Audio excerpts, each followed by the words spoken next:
Sir 'Pushpa' తర్వాత అటు political statements కావచ్చు, ముఖ్యమంత్రి కావచ్చు, లేకపోతే అసెంబ్లీ కావచ్చు, బెనిఫిట్ షోలు అనేవి వేయడానికి లేదు, రేట్లు పెంచడానికి లేదు. ఈ సినిమా షోలు ఏదైతే మీరు చెప్తున్నారో హీరోలు అనేవాళ్ళు వితౌట్ పర్మిషన్ వెళ్ళడానికి లేదని చెప్తున్నారు. మీరేం చెప్తారు ఓటీటీ పైన? ఏం కరెక్టే, చేస్తే మంచిదే. హ్మ్. అంటే ఆర్టిస్టులు పర్మిషన్ తీసుకోవాలంటే ప్రదర్శన చేసి వెళ్ళాలంటే పర్మిషన్ తీసుకోవాలి. రహస్యంగా వెళ్ళాలంటే ఏముంది? అంతకుముందు వెళ్ళేవారు కదండి. అంతకుముందు 4 పోలీసులు ఉంటే సరిపోతుంది. ఇప్పుడు మనం చెప్పకుండా వెళ్ళాం అనుకోండి, ఇప్పుడు ఎక్కడ చెప్పకుండా వెళ్తే థియేటర్ క్లోజ్ చేసేస్తారు. టికెట్లు షో స్టార్ట్ అవ్వగానే క్లోజ్ అయిపోతాయి టికెట్లు, రోడ్డు ఖాళీ అయిపోతుంది. ఆ టైంలో గబుక్కుని లోపలికి వెళ్ళేసి కూర్చుని ఇంటర్వెల్ అయిపోయే టైం కొంచెంసేపు ఉండి సినిమా కంప్లీట్ అయ్యే లోపల బయటకు వచ్చాం అనుకోండి, క్లైమాక్స్ ముందు బయటకు వచ్చాం అనుకోండి, క్లైమాక్స్ అయ్యి జనం బయటకు వచ్చేసరికి ఎవరో వచ్చారంది వెళ్ళింది కూడా తెలియదు. ఆ ఇంటర్వెల్ టైంలో కొంచెం హడావిడి ఉంటుంది. అది కూడా సీట్లోంచి కదలకపోతే ఏ గొడవ ఉండదు. అలా ఉండరు కదండి, అభిమానులు అనేవాడు ఉండడు కదా అసలు. ఉంటుంది, కొంచెం ఉంటుంది, ఉండకుండా ఎట్లుంటుంది. బట్ వెళ్ళిపోవాలి. మనం సినిమా అయ్యేదాకా ఉండి మళ్ళీ చేతులు ఊపుదాం అనుకుంటే కష్టం. సరే, ఎలాగా ఈ 3 పాయింట్స్ దీన్ని సినిమా ఇండస్ట్రీని గవర్నమెంట్ టార్గెట్ చేసిందని ఒక చర్చ ఒకటి లేవదీస్తున్నారు. గవర్నమెంట్కి ఏం పని అబ్బా? గవర్నమెంట్కి అసలు ఏముందని చెప్పి దీని మీద టార్గెట్ చేస్తారు. మనం ఎంత ఇస్తాం ట్యాక్స్? ఒక్కొక్క రాష్ట్రానికి 500 కోట్లు కడతాం మహా కడితే. ఓకే, బాగా ఎక్కువ వస్తే 500 కోట్లు కడతాం. 1000 కోట్ల కంటే ట్యాక్స్ రాదు. ఇప్పుడు మామూలుగా అయితే ఇంతకుముందు ఇంత వచ్చేది. టోటల్ ఇండస్ట్రీ ఎంత కలుపుతాయండి? అంతేగా. ఓకే, అంతే. ఏమొస్తుంది?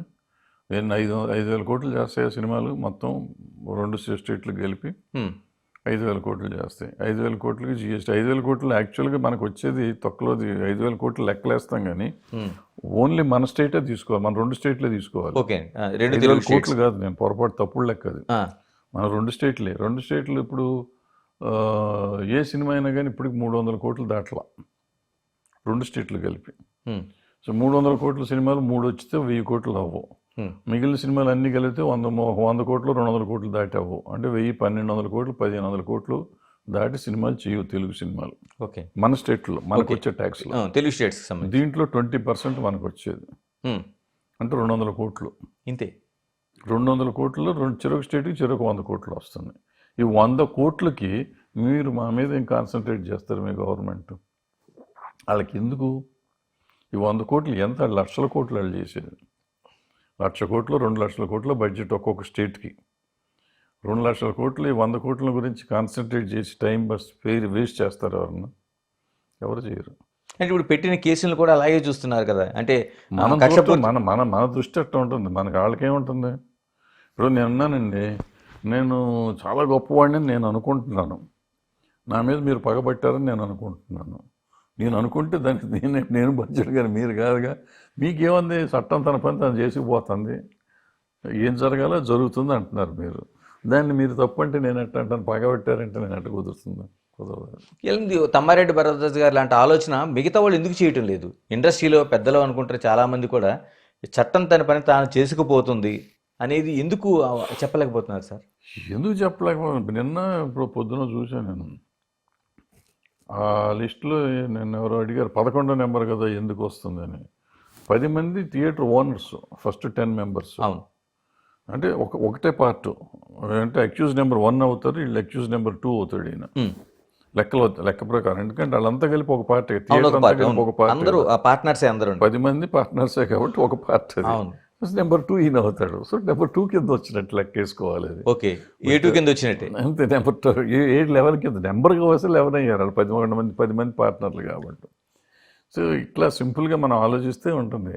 ఏముంటుంది? ఆ కేసు వెళ్తారు వస్తారు, అది బెయిల్ వస్తుంది, మామూలు. అది 2 రోజులు ఉండాల్సి వస్తే ఉండాల్సి రావచ్చు. సో ఇవన్నీ మనం తీసుకునే విధానాన్ని బట్టి ఉంటాయి. సింపుల్గా తీసుకోవాల్సిందే. ఎందుకు కాంప్లికేట్ అయింది సార్? ఎందుకంటే అసెంబ్లీలో సైతం చర్చ జరిగింది, మళ్ళీ అల్లు అర్జున్ దాన్ని ఏదైనా కానీ మా అసెంబ్లీలో చర్చించాల్సినంత విషయం కూడా కాదు ఇది. చర్చించాల్సి వచ్చింది, ఎందుకు వచ్చిందో తెలియదు. వచ్చినాక సీఎం గారు అంత తీవ్రంగా స్పందించాల్సిన అవసరం లేదు. క్యాజువల్గా చెప్పవచ్చు, లేదు జరిగింది, దాని చట్టం దాని పని చేసుకుపోతుందని ఆయన వదిలేయచ్చు. బట్ ఆయనకి గెలికారు, ఎవరో గెలికారు. సో ఆయన కొంచెం సీరియస్గా చెప్పాల్సిన పరిస్థితి వచ్చింది. ఆ చెప్పినాక మళ్ళీ దాని మీద రిపర్కేషన్స్ ఇవన్నీ వచ్చినాయి. ఈ రిపర్కేషన్స్ని మళ్ళీ ఎవరో ఇవేమైందంటే ఇక్కడ మేజర్గా సోషల్ మీడియా నాలాంటి వాళ్ళు ఖాళీగా ఉన్న వాళ్ళు చాలామంది ఉన్నాం. చాలా ఛానల్స్ పెట్టేసుకున్నాం. మనం పెట్టేసుకుని మన నోటికి వచ్చింది మనం మాట్లాడుతూ ఉంటాం. ఇప్పుడు మనకేం పోయింది, మనకి సోషల్ రెస్పాన్సిబిలిటీ మనకు లేదు. ముఖ్యమంత్రి గారు పగబట్టాడు పలానా వాడి మీద, లేదా పలానా హీరో పలానా ముఖ్యమంత్రి మీద పగబట్టాడు, సినిమాలో జరిగిన సీను ముఖ్యమంత్రి చేసి దింపేస్తాడు, ఇటువంటివన్నీ పెట్టేసుకుంటుంటారు. ముఖ్యమంత్రి సినిమాలో లాగా కాకుండా రియల్ హీరో లాగా ఈయన చంపేస్తాడు, ఈయన రియల్ హీరో లాగా ఆయన్ని చంపేస్తాడని మనం పెట్టేస్తున్నాం. ఇక్కడ కటింగ్, అక్కడ కటింగ్, అక్కడ కటింగ్, సినిమాలో కొట్టినట్టు ఏడాపెడా కొడతా అంటే ఇటు వీళ్ళకి కడుపు మండుతుంది, అటు వాళ్ళకి కడుపు మండుతుంది. వీళ్ళు చేయిస్తున్నారు. యాక్చువల్గా వాళ్ళ ఎవరికి మనకు సంబంధం లేదు. మన యూట్యూబ్ ఛానల్స్ ఉన్న వాళ్ళు ఎవళ్ళకి ఇటు ముఖ్యమంత్రి గారితో కానీ అటు అల్లు అర్జున్ గారితో కానీ సంబంధం ఉన్న వాళ్ళు ఎవరు లేరు. నాకు తెలిసి ఎవరు మాట్లాడిన వాళ్ళు కూడా ఉండకపోవచ్చు మెజారిటీ.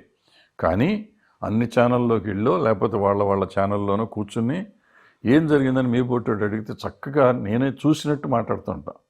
ముఖ్యమంత్రి గారు తాండూది చేస్తే అల్లు అర్జున్ గారు, ఎవరయ్యా నీకు చూసావా నువ్వు, నీకు తెలుసా, ఈయన తెలుసా, ఆయన తెలుసా, ఎప్పుడన్నా మాట్లాడారా, ఏముండదు. క్రిస్టల్ క్లియర్గా జరిగింది చెప్పేసి వీళ్ళు చూసినట్టు చెప్తూ ఉంటారు. సో దాంతో ఏమవుతుంది, ఎవళ్ళకాళ్ళు అంటే ఛానల్స్ కూడా ఏ పార్టీకి ఆ పార్టీ లాగా ఉంటాయి కదా. సో వాళ్ళు లేనిపోని అన్నీ పెరిగిపోతున్నాయి. మనం సాధ్యమైనంత వరకు ఛానల్గా ఉన్న మన సోషల్ రెస్పాన్సిబిలిటీ ఏంటంటే ఏ సమస్య వచ్చినా పరిష్కరిస్తానికో లేకపోతే దాన్ని సమస్య తగ్గిస్తానికి ట్రై చేయాలి. అగ్నిలో ఆజ్యం పోస్తానికి ట్రై చేయకూడదు. బట్ అన్ఫార్చునేట్గా ఇది జరగట్లేదు.